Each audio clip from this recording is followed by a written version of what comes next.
okay, these are the partners at this firm. This is the highest level I'm gonna get to, and this is gonna be what my life looks, what their life's like. Is this what I want?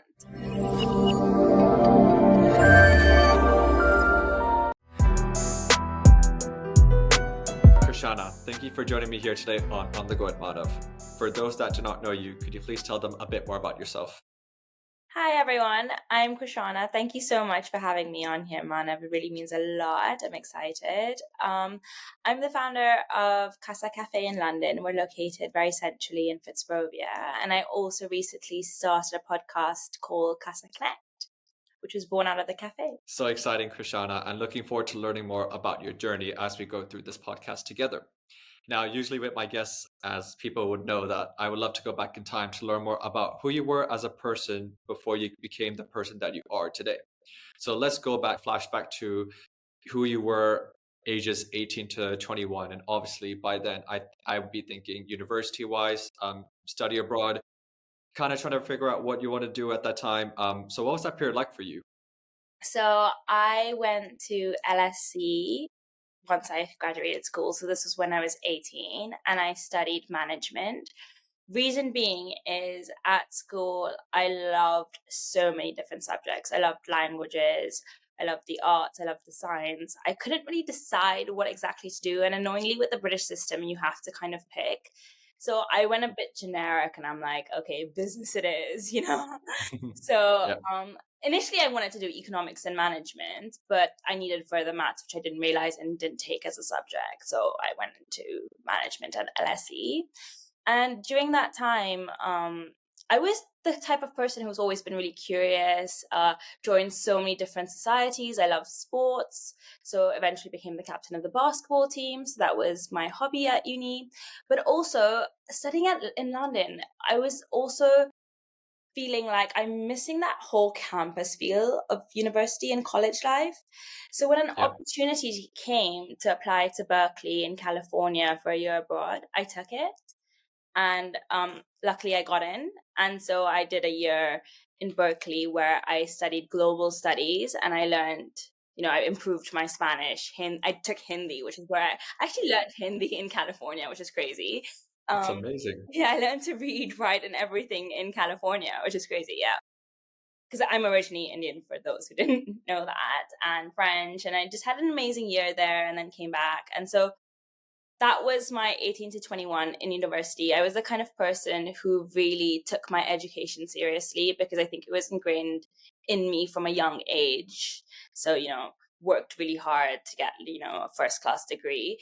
But because I went to boarding school, I also felt like I was missing out on life because my boarding school was an all girls, really strict boarding school. I didn't actually party, go out much. So I was just like, when I was in uni, I'm not going to compromise. So I did everything. I went out 5 days a week. I was crazy. I would stay out, 5 a.m., but still make the 9 a.m. So those years were the years of lack of sleep. But I think the energy came from my enthusiasm. I did the exact same thing. The only difference was that my second and third year were during COVID times, but still we made the most of that. Oh man, I feel like was it your decision to go to boarding school or was it your parents' decision? Because I find that contrast between how growing up in a strict background, going to that strict environment, you kind of just want to rebel and break free, which I would have done the same thing when I went to university, growing up in Hong Kong and then going to Exeter campus university. You're surrounded by so many different people. So how did the whole boarding school transition to university? What was that like for you? That's a very good question. In fact, I feel like it was my parents' choice, but my parents are really smart. They make you feel like it's your choice, the boarding Yeah, they school said. thing. So it was. I have an older sister who went to boarding school, and it was more like, look at your older sister. She's super independent. She's doing this. That. So I grew up in Nigeria till the age of 13. Education is not good there. Don't you want to, get into a good university? So it was an automatic yes, I do. This is great. But actually, like, now that I think about it, I was actually kind of, shown the path, like, this is the only path. Yeah. I have no regrets because I think the discipline that boarding school gives you and that independence that you get from it was incredible. But obviously there are cons to it as well, missing out a lot on actually living in with family for a longer period of time. Since boarding school, I've actually not spent that much time with my parents till COVID hit. So COVID in a way was a weird one where it was a good for us as a family because we finally lived in the same city after years. Wow. Yeah. But yeah, I think boarding school was part of the reason why, like you said, I did feel like being a bit rebellious when I entered university. As we all do. Now, when it came to you obviously graduating from university, you were probably thinking to yourself, Krishana, what do I do now? I mean, I need to get a job. I'm not in boarding school anymore. I'm not in university. Do I want to be in London? What do I want to do? So, how did you approach that fresh out of university grad, Yeah. Krishana? Well, LSC, when I was studying there, was everybody at the university was just so driven to either get an investment banking career or consulting career. People were just obsessed with it. And so I think I fell into the herd mentality where, okay, so these are the only two careers out there. And so I have to pick one or the other. And everyone was, again, working for internships throughout university. So in my second year, I did investment banking. Didn't like it. So finally, I'm like, okay, I'll apply for consulting grad jobs. And I didn't even think twice. I think I just followed the herd because actually I was given an offer alongside my offer to PwC to a company called Mars, which owns like a bunch of, the chocolate brands that we know. And that would have been a cooler experience, also more aligned to what I'm passionate about. But again, because of, the cohort I was in and everyone was just like, you have to take this, it's the big four, whatever. I went into tax consulting right after I graduated. But it wasn't too bad. I know I say tax consulting and it sounds like the most boring thing in the world. It was global mobility, and I was basically working with, a lot of the CEOs of big companies, helping them figure out their travel patterns. And so for someone who likes traveling, I was able to romanticize it up until COVID hit, and it was just me and my laptop screen. I was just thinking right there. I mean, did you feel like if you did not go to LSC, would you have still pursued that tax career that you were going to do anyways, or had ended up doing as your first job, or would you have gone for something else? Do you feel like as you talked about the type of environment you were in, because you were in LSE, it was very competitive. It was very the fact that people wanted those corporate jobs. Do Yeah. you have any regrets in a way? I have no regrets because the experience was incredible, but I do think that the environment completely shaped the fact that I was in a corporate job, because looking at my personality, there was no way that was me. I'm such a creative person. Like, I need freedom. Like, in a corporate job, you're basically told what to do for the first 5 years of your life. You have a real lack of freedom.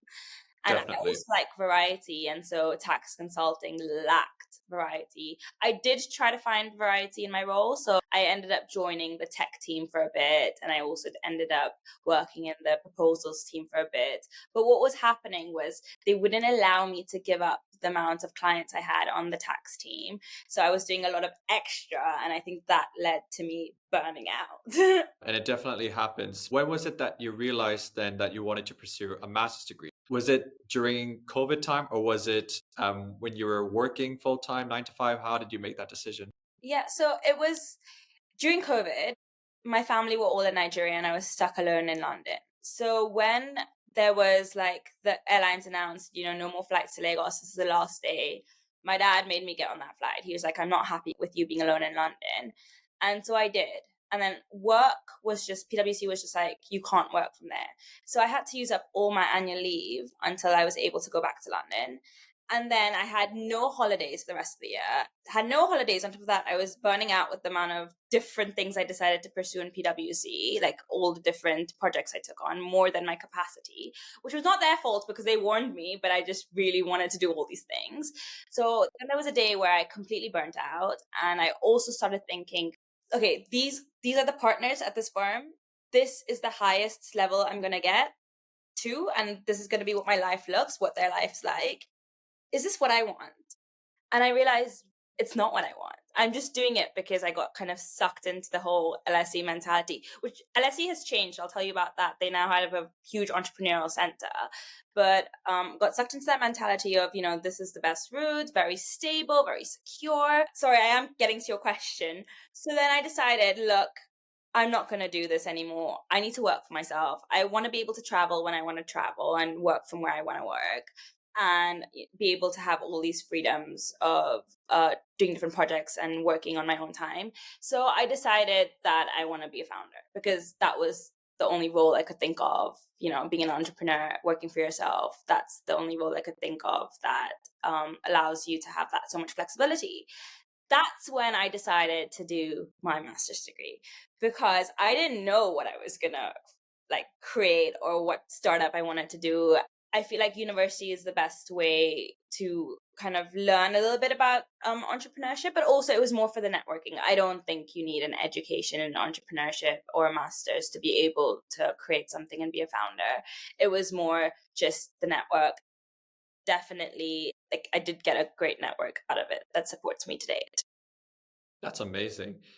When it came to you deciding to leave your corporate 9 to 5 job to jump into entrepreneurship, what was that process like? And you handing in your resignation? Honestly, it was like a huge weight lifted off my shoulder when the day after I resigned. And the process of resigning was scary because I loved my team. My team, like, were amazing. I had really supportive people, but we ended it on really good terms to the extent that actually, while I was applying for my master's and I left PwC, I was actually working for one of the directors, Ben, on his side project, his startup. So I actually ended up having lots of great connections within the firm and still doing things with them without being employed by them. So it wasn't too bad. I actually think it was one of the best decisions. Well, amazing. And I think now for my next question is why coffee? So for people who will know your business now as Kasa Cafe, could you please tell us why cafe or why coffee? So actually, it wasn't the coffee that was the real reason why I started Casa. It was actually my love for people and the hospitality industry. Coffee also played a part to it, definitely. I mean, I was a coffee drinker for sure, but I had to learn a lot about coffee. I didn't know so much about coffee until I decided I want to have a cafe. Um, so it was first hospitality because when I was thinking about what I wanted to do, I ended up during my master's degree studying from different cafes and loving the environment, loving I would not only study from the cafe, but I would meet friends at a cafe. I would go to a cafe to decompress with a book. It just became a huge part of my lifestyle. And it was literally my second home, which feeds into why Casa is called Casa, like a home away from home. But so it was first the fact that look, I don't want to be behind a screen again. And I want something that's super people facing because I really enjoy conversations with people. And then I love the cafe environment too. And then came, okay, I love coffee a lot. And coffee shop is definitely probably better to run, easier to run than going into a restaurant. I had contemplated a restaurant for the longest time as well. So what I did is I got a barista job at Imperial while I was studying my master's once I decided, okay, this is what I want to pursue. And I had so much fun with my barista job at Imperial. It was awkward. I feel like some of the students in my year group felt awkward, like, ordering from me and having me make their coffee and everything. But for me, Yeah. I really didn't care. Like, I was in there with a purpose. Like, I didn't really share with people while I was doing it why I'm doing it. So they were also like questioning the fact that, why has she got this job when she can be doing maybe a more intellectual internship or something? But Yeah. during that process at Imperial, I actually fell in love with coffee making. And then I started visiting roasteries, doing tours, and that just kind of deepened my passion. So the more I would study about it, the more I fell in love with it. It has, because I actually was a huge wine drinker as well, but coffee, in fact, has more flavors, more notes, more complexity than wine. So it was even more exciting.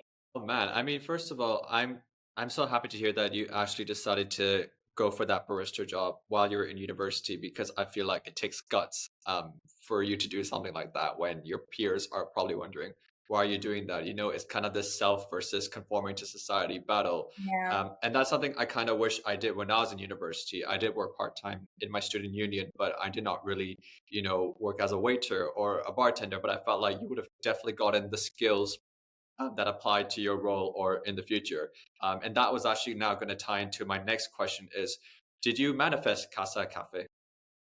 Definitely. And I didn't even realize that I was doing this. When I quit PwC, I wrote down a list of everything I want, which included having a career where all my hobbies, like I can do all my hobbies within my work. So, I loved fitness, I loved music, I still enjoy going partying till date. Yeah, Um, safe.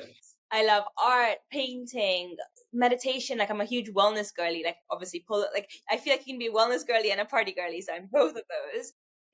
Just definitely like I just had so much that I wrote down that I wanted to do in life and have that on a daily basis that I could be able to do that with my next career. This was 5 years ago. And now I look at Casa and I didn't plan for it to happen, but we're doing run clubs, we're doing DJ raves, we're doing lots of painting and art workshops. We're doing lots of wellness workshops. So when I was looking back at all the things I wrote down and what Casa is today, literally feel like I've manifested it without realizing, because I didn't intentionally build Casa as a place to host all these events. It kind of happened gradually and naturally. It was meant to just be a specialty coffee shop. Oh, that's the best thing. So when you were in the process of then building Casa Cafe, how did you then go from, obviously you mentioned you quitting your job and the whole entrepreneurship process, but what was it like, for example, the night before and the first day of when Casa Cafe opened? So Kasa Café was a dog groomers, and I'm actually going to share with you photos of what it looked like before. It was completely run down, completely horrible.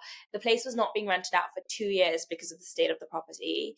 Um, and so I had to really dream up, the vision. I thankfully found an interior designer to help me and support me, as well as a construction team that was good.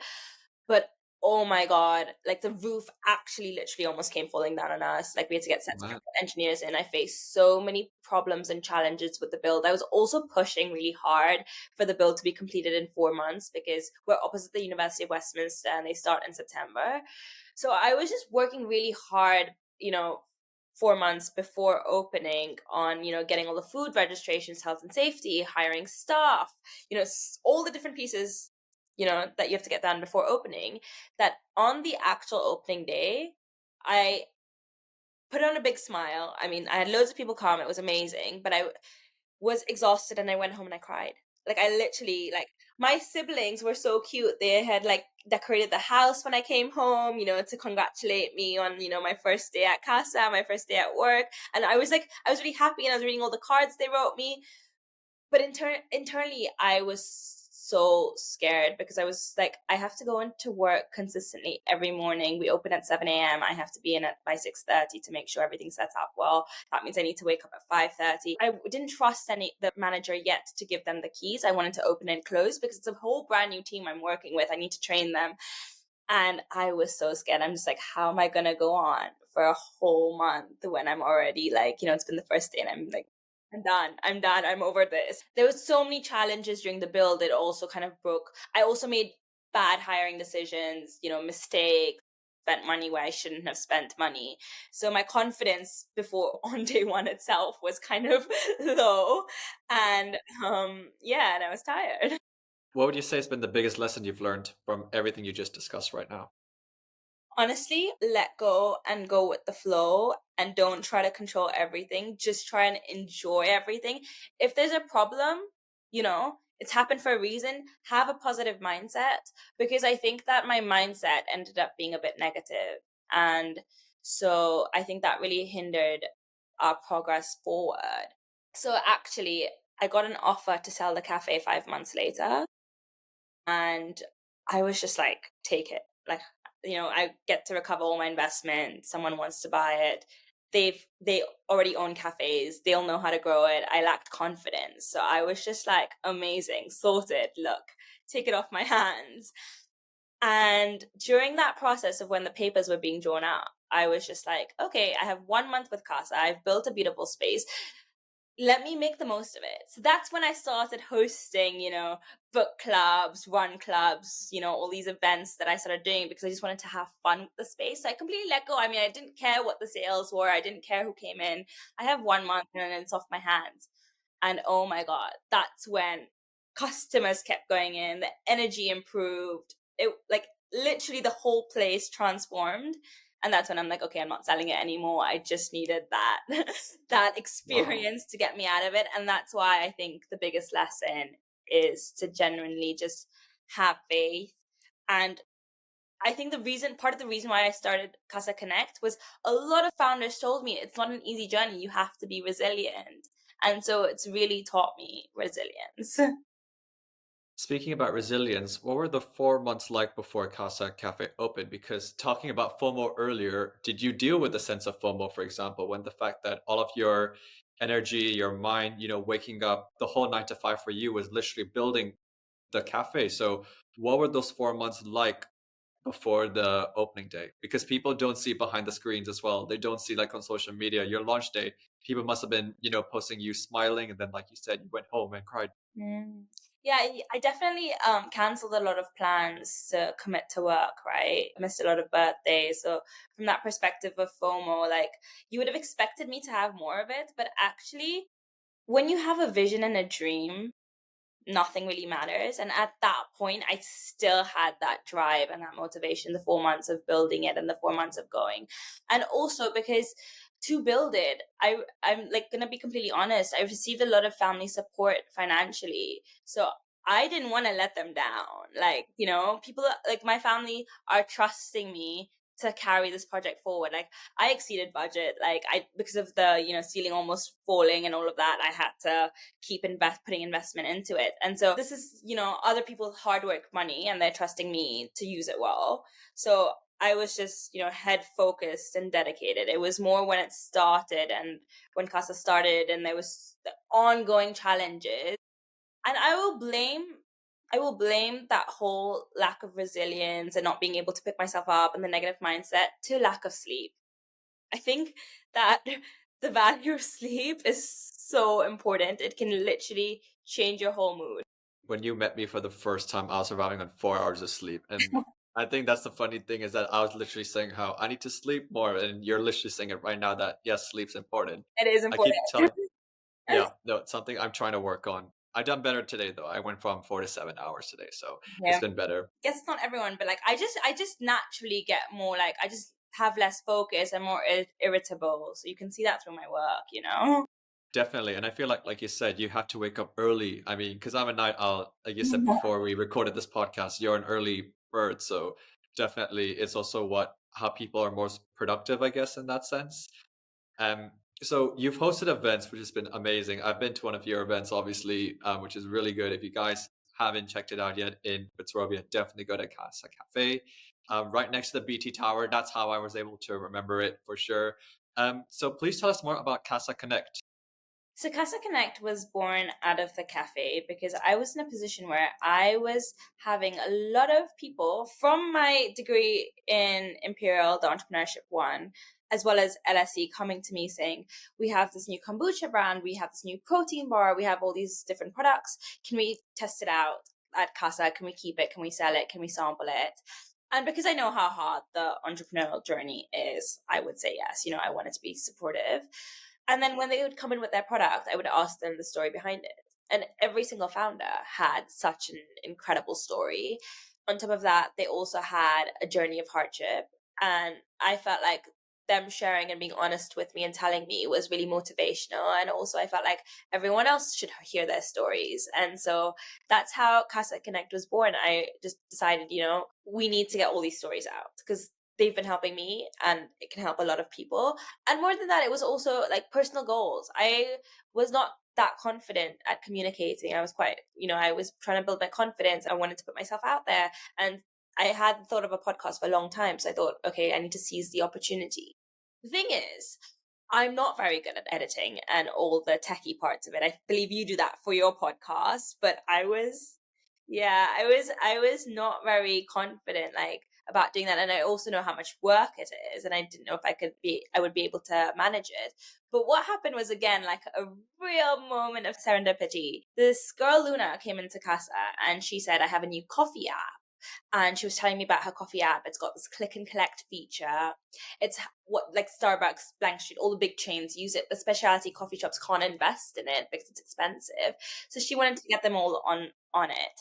So I said, more than happy to try it out. She wanted me to be the first user. So while we were onboarding Kasa onto her app, I told her, tell me about your story. And so while she was saying that, I was just like, oh my God, we need to get this on the podcast that I want to start, but I'm not starting it because I'm not really good with editing. Turns out she was a film producer. Like, she worked in film, she's a film degree.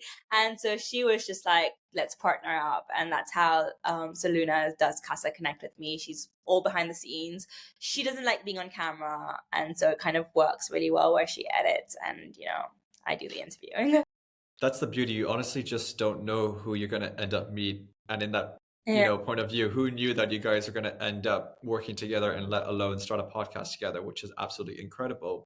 My next question is actually going to be now, what makes your day at Kasa Café? What makes my day? Yeah.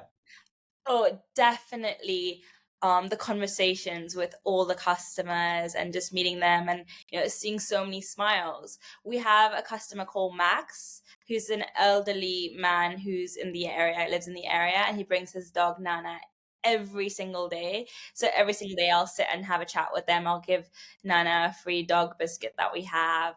And then the next customer that comes in, this is all fixed customers every day. I know I get to meet them, is, this mother who has a 9-month-old son, and I'm obsessed with kids. So I get 1 hour of just babysitting him and playing with this kid who's just laughing away. And it's honestly, I get to meet so many different people, like also like really, really cool people. What's that show? Walking Dead. The actor from Walking Dead had walked in. He went straight to the back. He sat there for 2 hours script reading. And only when he was coming out, we were like, oh, that is him. And we had a chat with him. He took some photos with us.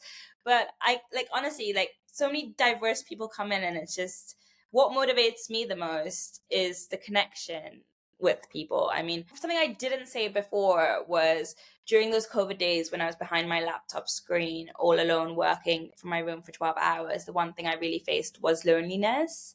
So I think that's what made me start craving being around people. That's amazing. Again, who knew? Who knew who was going to walk into your cafe tomorrow? We don't know. It'd be amazing to see. So the next question, we're almost near the end. Just have a few more questions left for you, and that is, how are you growing Kasa Café nowadays? So we're really focusing on Kasa Connect because, I started it as a passion project, but the amount of opportunities that have trickled down to Kasa Café from Kasa Connect has been incredible. So, for example, I interviewed the founder of Humble AI, and then the next week he did an AI workshop for all our Kasa customers, teaching them, how to use AI well. And then I interviewed Asti, who's the founder of this platform called Invited, which is an influencer platform. And just this Saturday, she did a massive coffee rave at the cafe for all these influencers. And then I interviewed Amardeep, who just wrote a book, and then he did a book talk for all our customers. So now I'm really focusing on growing Kasa Connect and, having the stories of amazing people who then are more than happy to give back to our Kasa Cafe community by hosting all these events and bringing their expertise in person to people after we have the online podcast as well. And we're also trying to grow Kasa Cafe we're building a website, so it's much easier for communities to book space with us. I've also launched a community leaders platform. So if anyone here has a community and wants support organizing events, you can join the WhatsApp group. We give you, monthly discounts for booking space, lots of freebies, lots of marketing support, since we've done over 150 events now. So building that platform out. But if I think about the real dream, which I don't know when it's going to happen, is I want Kasa to be something that I have in every city I'm connected to. So looking at Mumbai, Lagos, and then Dubai as well. So growing it out would be a real dream. Obviously, this is further down the line, but for now, we're just focusing on maximizing our space. Keep manifesting. It seems to be working. Yeah, you know what? I believe in visualization. So I carry some cups. So I'm currently in India. It's a really weird thing, but I carry cups everywhere I go. And if you see me on holidays, you'll see a little photo with an aesthetic background and the Kasa Café cup. And funny enough, some of my customers have been doing that for me. So customers went to Bermuda, and I've got a whole photo shoot of the Kasa Café cup in Bermuda on the beaches. And then my other customer from Saudi did the same thing. Oh, that's so nice to see. Also on your WhatsApp DP, I was like, wait a second, I recognize that cafe. And that's the exact same one that you were showing just now on the screen. Oh man, that's pretty cool. Okay, so the second last question is, what is something you're trying to get better at? Something I'm trying to get better at right now. Okay, there's a lot of things, but I think that one of them is confidence.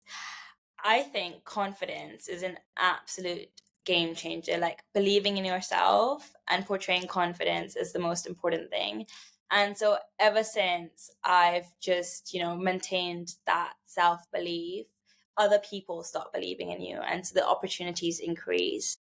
And so doing things to help me build that has been really important to me in the last few months. And this for me means doing things I'm not good at and doing hard things.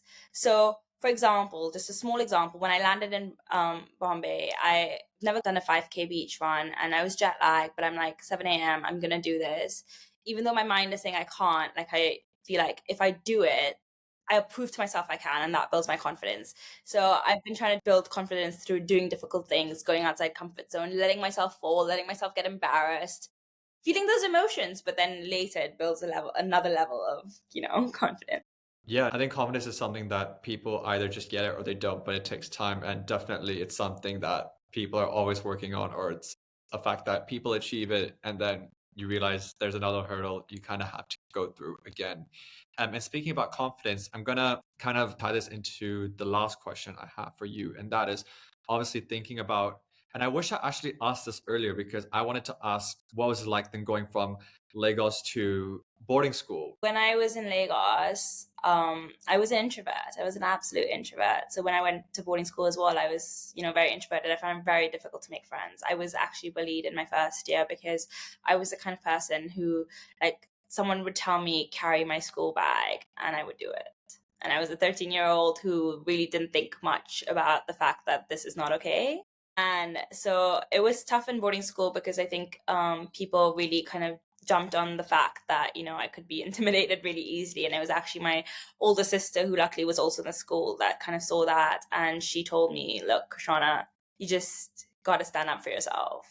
And also, like, culturally it was really, really different, right? Like, I went to an American school in Lagos, so even like just small spelling words like color and color, like, spelled differently than Oh you. God. um, Yeah. but also, like, in a British boarding school, you have like the house system, a bit like Harry Potter. You also have like very fixed times for dining, like a lot of etiquette that we didn't have in Lagos. For example, when a teacher walks into a classroom, you stand up, like very simple things. So it was a really tough adjustment. 1 year into boarding school, I told my parents I want to leave.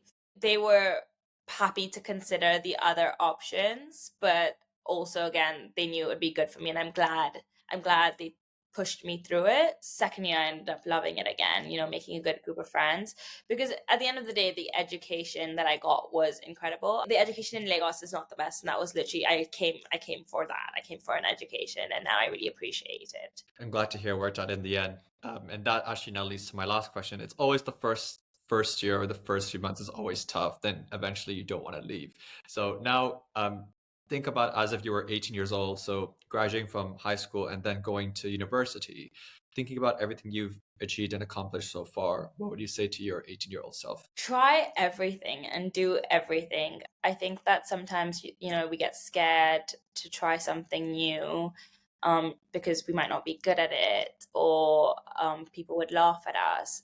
Podcasting being one example, I was really scared. I was just like, what are my friends going to think? They're going to judge me so hard for doing this, you know? Yeah, it happens.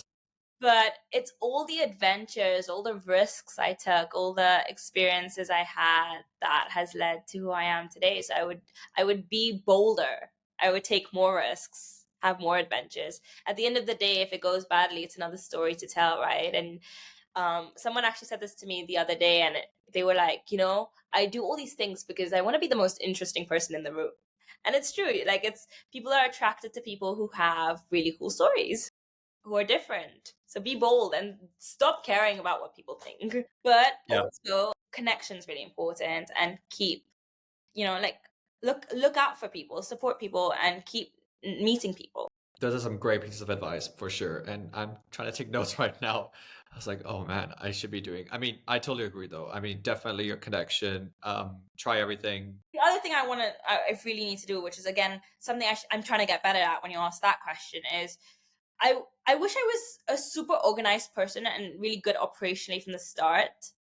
Like always having, like, tidy notes, tidy. I've always been like hand papers, million notebooks, and now I can't really go back and flick through them. So now that, my journals, I wish they were neater. I could really benefit from having that structure throughout. No, definitely. I mean, I'm a neat freak as well sometimes. So I have such specific notes in terms of how I categorize things and what I need for what. Same with my work emails, they're like color coded sometimes. So I just find it, I mean, very I easy wish to I was just, like that. That's exactly what I yeah. would tell myself to become like. Yeah, no, I think that's one of my strengths is definitely the organizational skills. And I don't know if that's just from growing up or just me being able to multitask well, but it's something I am proud of. Yeah. And that's the best thing. But um my last question actually, and this is a bonus question, is what is your go-to coffee drink? What? Oh, I'm flat white. Sorry, Okay. it's really basic, but I like it. I like it strong, but I also don't. I need milk in it, so flat white. Good to know for those listening as well. If they go to your cafe, they'll probably Yeah. wonder, oh, okay, now I know what Krishana's favorite drink is. Thank you so much for being here, Krishana. It was so nice to actually talk to you like this now and learn more about your career journey and how you got to where you are today. For those who would like to get in touch with you, what would be the best way for them to do that? Instagram, LinkedIn. I check most platforms, and then hit me up, and then the way I communicate best is probably like WhatsApp or call. Amazing stuff. And for people who are watching this right now, don't forget to like and subscribe. A new guest will be on very soon. Thank you, Krishana, for joining me here today, and see you soon. Thank you for having me.